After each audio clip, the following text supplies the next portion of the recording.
अस्सलामुअलैकुम। मेज़बान रमज़ान में मैं हूँ आपकी मेज़बान रामी नहू। बेसहारों का सहारा, सहारा फॉर लाइफ ट्रस्ट की अगर मैं बात करूँ तो पाकिस्तान में सेहत, तालीम और दीगर सेक्टर्स में जिस तरह ये state of the art facilities के साथ काम कर रहे हैं वो इंतहाई जो है वो दाद के ये मुस्तहिक है। पसमानदा इलाकों की अगर मैं बात करूँ, रूरल एरियाज़ में बात करूँ तो जहाँ पे एजुकेशन फैसिलिटीज़ जो है वो ना होने के बराबर होती है, वहाँ पे एक बेहतरीन state of the art college की अगर बात करते हैं या हेल्थ केयर फैसिलिटीज़ की बात करते हैं तो सहारा फॉर लाइफ ट्रस्ट को जो है वो एजाज़ हासिल है। तो आज नारोवाल में जो है वो इनके चेयरमैन इब्राउल हक साहब को हम जो है वो ज्वाइन करेंगे और उनके साथ ये क्या क्या फैसिलिटीज़ जो है वो यहाँ स्टूडेंट्स को प्रोवाइड कर रहे हैं, फिर हेल्थ केयर में क्या क्या फैसिलिटीज़ जो है वो प्रोवाइड कर रहे हैं और आगे मज़ीद जो है वो किस तरह ये जो फ़िलहाल इदारा है वो ज़िंदगियाँ बदलने के लिए मुस्तहकम है, वो आज हम देखेंगे। तो आइए चलते हैं।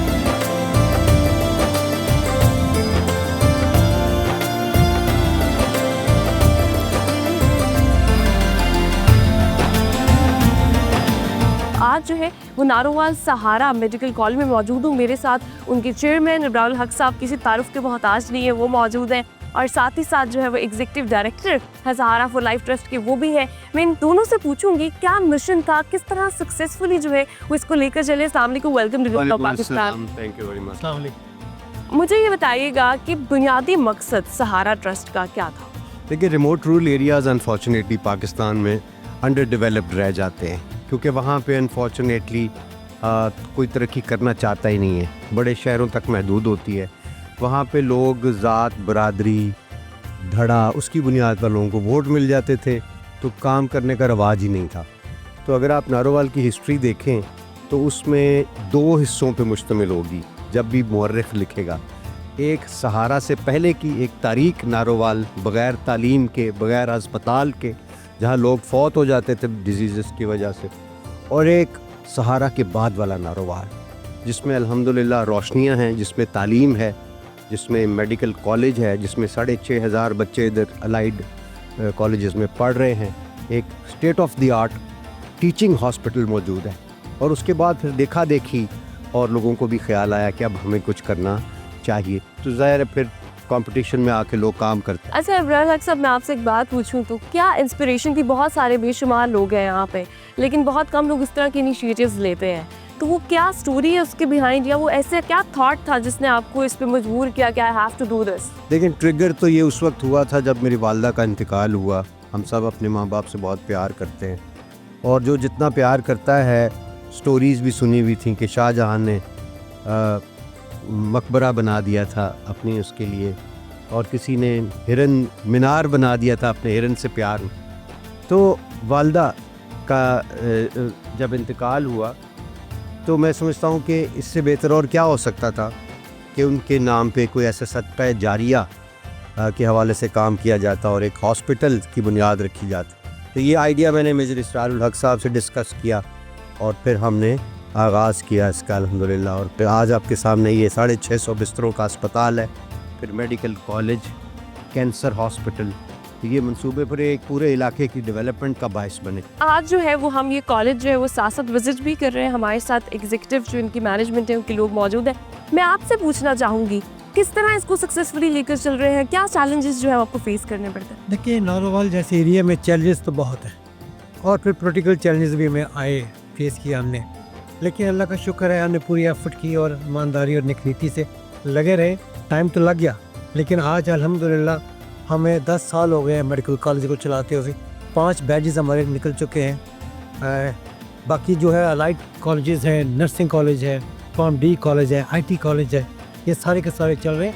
कैंसर हॉस्पिटल जैसा ही हॉस्पिटल नारोवाल में होना एक मोज़ कम नहीं है। बिल्कुल जी, ऐसे ही है। और ये तमाम जो रिमार्केबल वर्क है ये आप लोग की काविशों से। आज किस मिशन पे इब्राहिम हक साहब? आज हम एक वाइट कोट सेरेमनी के लिए यहाँ पर आए, जिसमें जो नए स्टूडेंट्स इंडक्ट होते हैं उनकी एक ओथ टेकिंग सेरेमनी होती है कि वो एक बड़े प्रोफेशन में आ रहे हैं और इस प्रोफेशन का चूँकि आवाम के साथ एक बहुत गहरा ताल्लुक़ होता है, पेशेंट और डॉक्टर का एक रिश्ता होता है, तो किस तरह से उसको निभाना है, किस तरह खिदमत के इस काम को सर अंजाम देना है, वो आज आप देखेंगे। बड़ी इंटरेस्टिंग सेरेमनी होती है आज वहाँ पर। मेरे ख्याल से भी चलते हैं हम अपनी सेरेमनी की तरफ।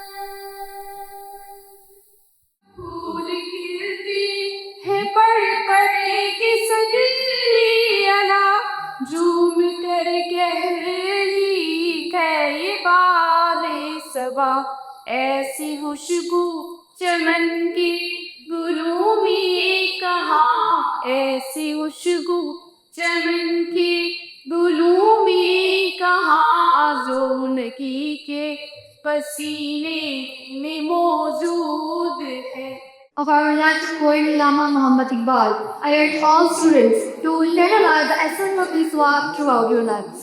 लबे आती है दुआ बन के तमन्ना मेरी, जिंदगी शम्मा की सूरत हो खुदाया मेरी, हो मेरे दम से यूं ही मेरे वतन की जीनत, जिस तरह फूल से होती है चमन की जीनत।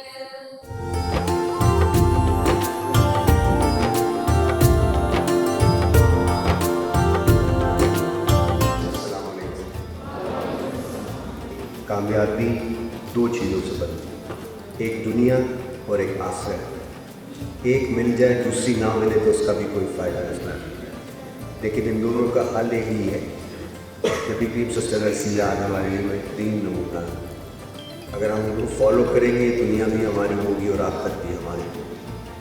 आप चोज़न वंस हैं, करोड़ों लोग, उनकी कोशिश होती है कि किसी तरह उनके बच्चे डॉक्टर्स बन जाए, लेकिन डॉक्टर बनने के बाद कितने लोग वाकई वहाँ की खिदमत करना चाहते हैं, ये फिर एक सवालिया निशान है। तो नए आने वाले बच्चों को मैं मुबारकबाद तो दूँगा ही, लेकिन साथ साथ ये बताऊँगा कि आज का दिन उनके लिए इतना इम्पोर्टेंट है। 80% मेहनत के मार्क्स होते हैं, तो उसकी मेहनत का काम हाथ में नहीं छोड़ना। नीयत अच्छी रखें, किसी का भला सोचेंगे तो अपना भला ज़रूर होगा। ये मेरी ज़िंदगी का निचोड़ है, मैं पूरी दुनिया फिर के आ गया। शेख सादी रहमतुल्लाह ने फरमाया कि मैंने इल्म को मामले वाश से भी सीखा, मैंने इल्म को ट्रैवलिंग से सीखा। नेवर थिंक कि only celebrities can make hospital. Look at Abdul Sattar, बोलना भी नहीं आता था उनको, सिर्फ your heart has to be in the right place. एक एक बच्चा आप लोगों में से जेल में सिर्फ वो फैसला करना है, वो फैसला करना है और उसके ऊपर जम जाना है कि मैंने कोई बड़ा काम किया, और उसकी इब्तिदा किससे होती है? दुआ से। आप नालायक तरीन भी हैं तो याद रखें, आप दुआ करते रहिए, अल्लाह मुझसे कोई बड़ा काम ले लें। कैसे लेना ये मुझे भी नहीं पता, तो मुझसे कोई बड़ा काम ले लें, आपको अपॉर्चुनिटी मिल जाएगी। सो वर्रिख बड़ी ख़तरनाक चीज़ होती है। वो लिखेगा कि बावजूद इसके बड़े बड़े लोग आए नामवर, लेकिन सहारा से पहले वाला कारोबार तारीकी वाला कारोबार था, और उसके बाद वाला कारोबार रोशनी वाला था।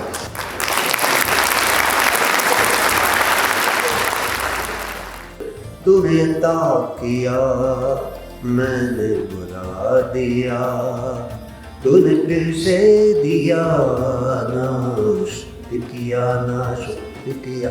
तूने दिया देता ही गया, मोड़ दिए दरियाओं के। मैंने हवा में उड़ना सीख लिया, मैंने हवा में उड़ना सीख लिया। मेरी अगली नजर सितारों पर, फिर भी मैं तेरे सहारों पर, तेरे रंग रंग मेरे रंग, तेरे रंग रंग मेरे रंग।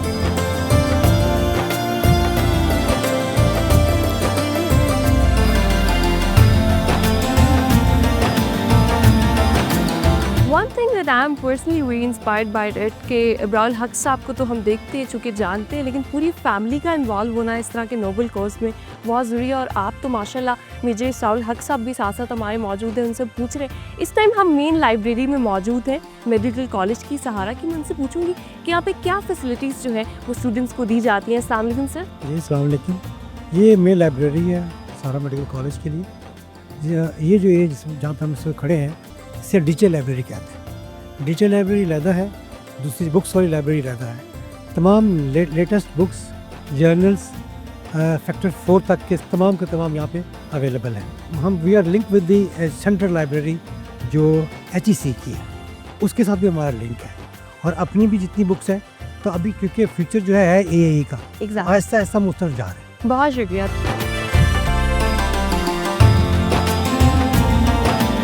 ये अल्लाह तो ऑर्गन जो है ना, जिस तरह हम पढ़ाते हैं मुख्तलिफ स्टेजेस में होती है जी, ये ब्रेन है। ये जो है ना, जब इंसान बन कार्टिक सिस्टम है, ये सेरेब्रल कार्टेक्स, सेरिबेलम है, ये सेरिब्रम है पूरे का पूरा।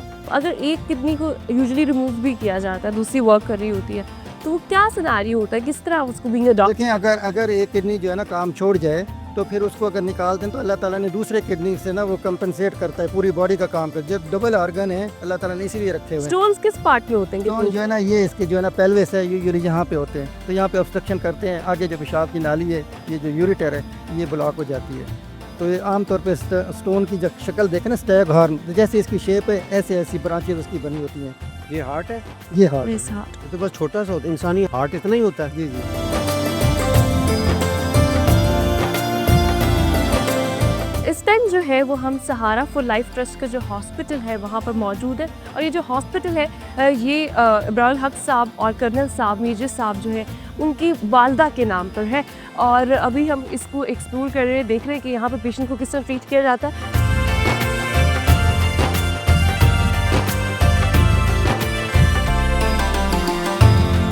ये मेरा एक फेवरेट डिपार्टमेंट है, जहाँ न्यूनेटल नर्सरी है, जो बच्चों को उनकी हाई ज़रूरत होती है। कई बच्चे 1 किलोग्राम से जो कम वज़न का बच्चा वो यूजुअली नहीं सर्वाइव करता। यहाँ पे चूँकि हमारे पास चिल्ड्रन वेंटिलेटर्स भी हैं, तो अल्हम्दुलिल्लाह वो सर्वाइव कर रहे होते हैं। ये छोटे छोटे बच्चे आप देख लें कि इसका डॉक्टर का भी नाम लिखा हुआ है, अली अकबर पेशेंट्स नेम। ये छोटा से अली अकबर साहब है।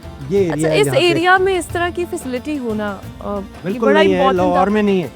लाहौर में भी कोई फैसिलिटी पूरे एरिया में आपको, बल्कि मैं कहूँगा कि लाहौर में भी ऐसे अवेलेबल नहीं है।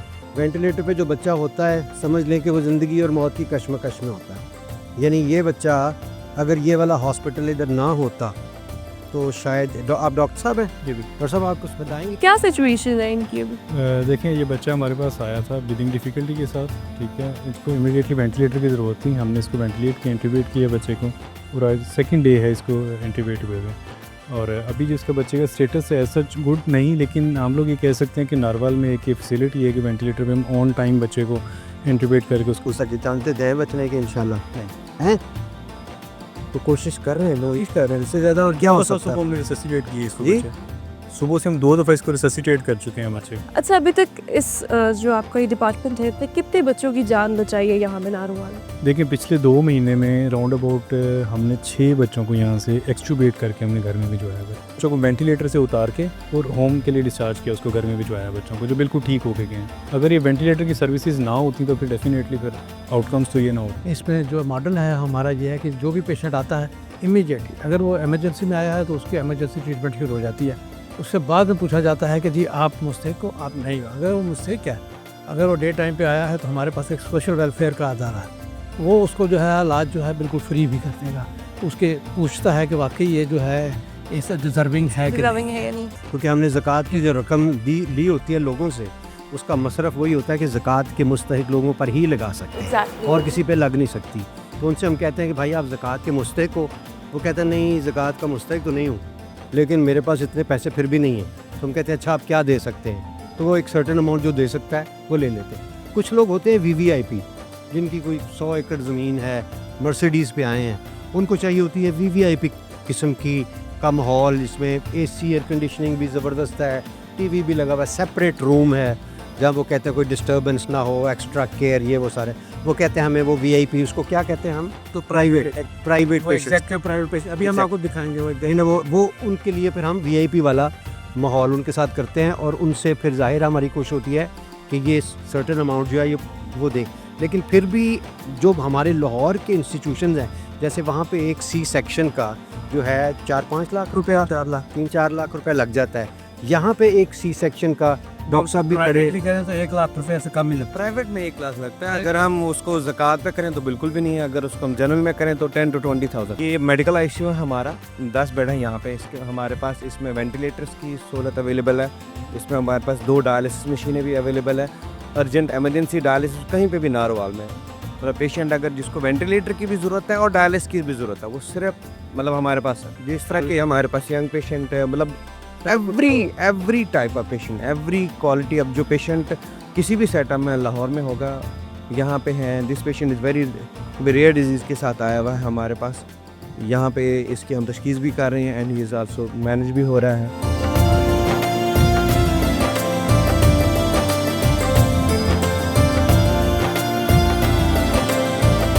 अफ्तारी होने में कुछ ही वक्त बाकी है। अभी जो हमारा दस्तरखान है, यहाँ पे आज हम मौजूद है सहारा फॉर लाइफ ट्रस्ट के जो एजुकेशन चैप्टर है, हॉस्पिटल है, वहाँ पर।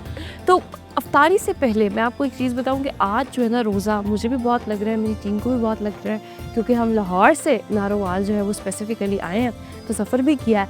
तो जो पहली चीज़ चाहिए होती है वो होता है जामे शीरी, जो मेरी टीम को भी चाहिए होता है, मुझे भी चाहिए होता है। तो वो जल्दी से हम अभी बनाने लगे हैं। इफ्तार प्रिपरेशंस जो है वो चल रही है, क्योंकि खाने चटपटे और हर चीज़ तो हम खा ही रहे होते हैं, लेकिन साथ साथ ठंडा ठंडा जो जामे शीरी या करशी का वो ना पिए तो उसके बगैर जो है वो तब तक अफ्तारी का मज़ा नहीं आता। तो आइए ये बनाते हैं मिलके साथ, ताकि हम फिर बाद में अपनी टीम को जो है वो सर्व कर सकें।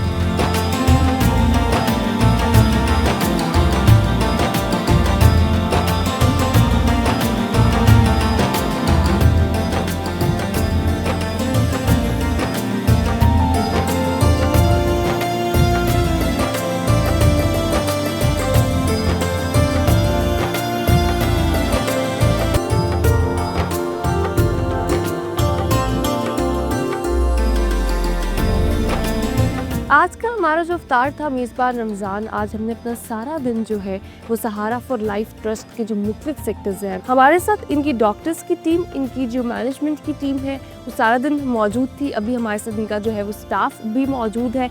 तो इनकी जो काविशें हैं इस एरिया में, चाहे वो तालीम के मैदान में मैं बात करूँ, सेहत के मैदान में बात करूँ या दीगर सेक्टर्स में बात करूँ, तो बहुत ज़्यादा जो है वो रिमार्केबल है। और इनकी जो एम्बुलेंस है वो 24/7 जो है वो यहाँ पे वर्किंग कर रही होती है, एरियाज़ में मरीज़ों को जो है वो फैसिलिटेट कर रही होती है। तो उसके लिए मेरे पास मेज़बान रमज़ान और डिस्कवर पाकिस्तान टीवी की तरफ से इनके लिए गिफ्ट हैम्पर है जी, आपके लिए करशी की तरफ से। करशी का ये जामे शीरी का हमारा ये गिफ्ट हैम्पर है। इस तरह की जो काविशें होती हैं उनका अजर तो अल्लाह पाक की ज़ात देती है। हम तो सिर्फ ये एप्रिसिएशन जो है वो इनको देते हैं और कोशिश करते हैं कि वो हीरोज़ जो इस तरह के वेलफेयर के कामों में इन्वॉल्व हैं उनको हम दें। ये आपके लिए जनाब करशी का गिफ्ट हैम्पर है और ये आपके साथ जाएगा। इसी के साथ जो हमारा प्रोग्राम है मेज़बान रमज़ान, आज हमने सहारा फॉर लाइफ ट्रस्ट के जो चेयरमैन हैं, अगर मैं उनकी बात करूं इब्राउल हक साहब की, उनके साथ उनके दो भाई मेजर साहब, कर्नल साहब के साथ जो है वो हमने सारा देखा कि कितनी फैसिलिटीज़ जो है वो यहाँ के लोगों को, लोकल लोगों को दी जा रही हैं। और इस तरह के इनिशिएटिव्स और मज़ीद भी वो पुरअज़म है कि इंशाल्लाह अगले डिफरेंट सेक्टर्स में भी सहारा फॉर लाइफ ट्रस्ट जो है वो और प्रोजेक्ट्स लेकर आएगा। और इसी तरह इंटरनेशनल स्टैंडर्ड्स की एजुकेशन की बात करें और फिर हॉस्पिटल की बात करें तो इस तरह की फैसिलिटीज़ जो है वो मिलेंगी। हॉस्पिटल में अगर मैं फैसिलिटीज़ की बात करूँ, डायलिसिस सेंटर, कैंसर के हवाले से डिफरेंट हेल्थ केयर की जो चीज़ें हैं तकरीबन वो सारी यहाँ पे कवर हो रही होती हैं। इसी के साथ आज और दस्तरख्वान की मैं अगर बात करूँ, चूँकि हमारा मेज़बान रमज़ान है, हम मेज़बानी करते हैं, तो यहाँ पे दस्तरख्वान भी हमने आपको दिखाया जो सजाया जाता है। यहाँ पे जो पेशेंट के साथ घर वाले आते हैं उनके लिए और फिर स्टाफ के लिए, और मैंने भी जो है वो इनके स्टाफ के साथ बैठ के आज इफ्तारी की। इसी के साथ अपने प्रोग्राम मेज़बान रमज़ान से आपसे चाहूँगी इजाज़त। अपना बहुत ख्याल रखिएगा। अपनी मेज़बान रामीन महमूद को दीजिए इजाज़त। अल्लाह।